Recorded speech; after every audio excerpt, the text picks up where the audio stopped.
bom dia. Vamos estudar hoje a respeito da visão no Antigo em comparação com o Novo Testamento sobre a maneira como o povo de Israel via e entendia a morte no Antigo Testamento e a maneira como Cristo e Paulo explicitaram a partir da vinda do Messias, a partir do trabalho que Cristo fez aqui quando esteve conosco. Vamos entender primeiro como Jó, especificamente o personagem Jó, descreve a morte, como ele vê a morte. Lá no Jó capítulo 7, verso 9, Jó, então, ele está, diz a epígrafe do texto aqui, Jó contende com Deus. Ou seja, Jó está numa situação em que ele está enfermo, o corpo dele já está cheio de feridas, ele estava se coçando com caco de telhas, e ele perdeu tudo que ele tinha de bom, até os filhos ele perdeu, faleceram, e a mulher dele abandonou, e ele estava ali, periclitante, numa situação de dor, de sofrimento. Ele descreve que a carne dele estava, a minha carne está vestida de vermes e de crosta terrestre, a minha pele se encrosta e de novo sutura. Essa é o panorama, essa é a definição aqui que é feita em relação ao personagem Jó. Pois bem, no mesmo versículo, capítulo 7, verso 9, Jó faz uma afirmação. E essa afirmação a gente vai ver que ela é unânime, ela é quase consenso no período do Antigo Testamento. Tal como a nuvem se desfaz e passa, aquele que desce à sepultura jamais torna a subir. A visão do hebreu no Antigo Testamento é que a morte era o fim de todas as coisas. Nós poderemos ver isso também, mais especificamente, lá em Eclesiástico, capítulo 9.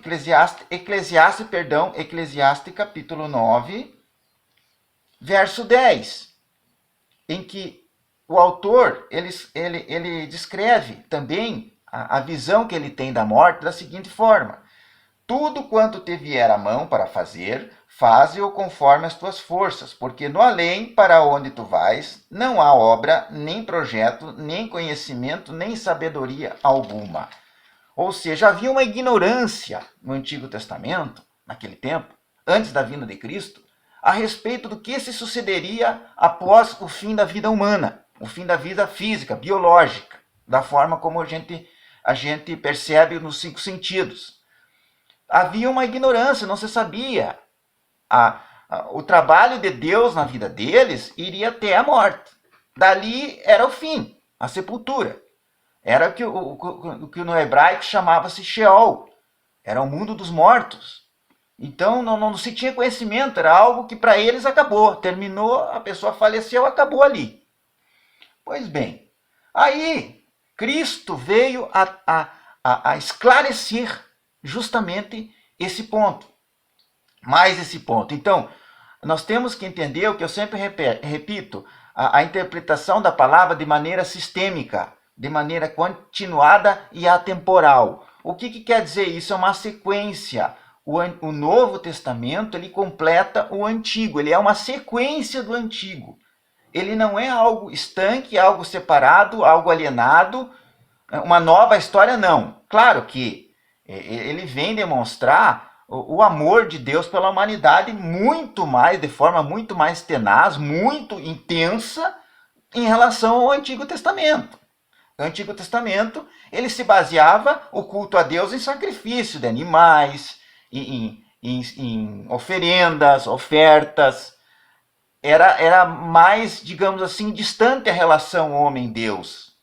Então Deus ficava no lugar santíssimo, celestial, que só o sacerdote tinha acesso. O Santo dos Santos, só o sacerdote tinha acesso. O povo não tinha acesso.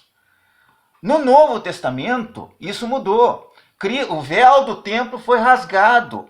Cristo, ele abriu o acesso a Deus diretamente. Hoje nós não precisamos de sacerdote algum para ter acesso a Deus. Hoje nós não precisamos de sacrifício de animais algum para ter uma comunhão com Deus. Isso acabou. O sacrifício e o sacerdote para intermediar a relação com Deus acabou.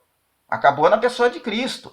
Então ele abriu o acesso ao Pai, de modo que qualquer um tem acesso, aonde estiver, tem acesso a Deus. Independente do sacerdote, independente de existir um templo, uma cerimônia específica para isso, um animalzinho para ser sacrificado, nada disso precisa mais. Hoje precisa somente a fé no Senhor Jesus e a obediência aos mandamentos de Deus. Basta. Mas voltando ao tema da morte, então, para eles, a morte era o fim, acabava-se tudo ali. Muito bem. Então, Cristo, ele inaugurou uma nova fase. Ele inaugurou um outro tipo de entendimento, um vislumbre totalmente diferente do anterior. Porque a primeira coisa que ele fez é ressuscitar morto. Já começa aí o ministério dele. Né? Lázaro foi ressuscitado por Cristo durante a vida dele, durante o ministério. Teve aquela menina também que estava falecida. Os pais chamaram ele, foram lá, estava falecida. E ela ressuscitou, que estavam os três apóstolos com ele, naquela casa, enfim. E temos também o fato da vida dele próprio, que ele mesmo ressuscitou. Ele mesmo prometeu que depois de 3 dias ressuscitou. Então aí já inaugurou uma nova fase. A morte, que era algo final, que era algo estanque, que acabava ali, a relação com Deus, era algo desconhecido, obscuro, passou a algo ser visível. Até aquele episódio também, que me recordo agora, da viúva de Naum, aquele rapaz que estava sendo levado no cemitério, e ele parou a comitiva, e aquela mulher chorava, a mãe do rapaz, e ele ressuscitou aquele rapaz também. Então, ali a morte já não é mais o fim.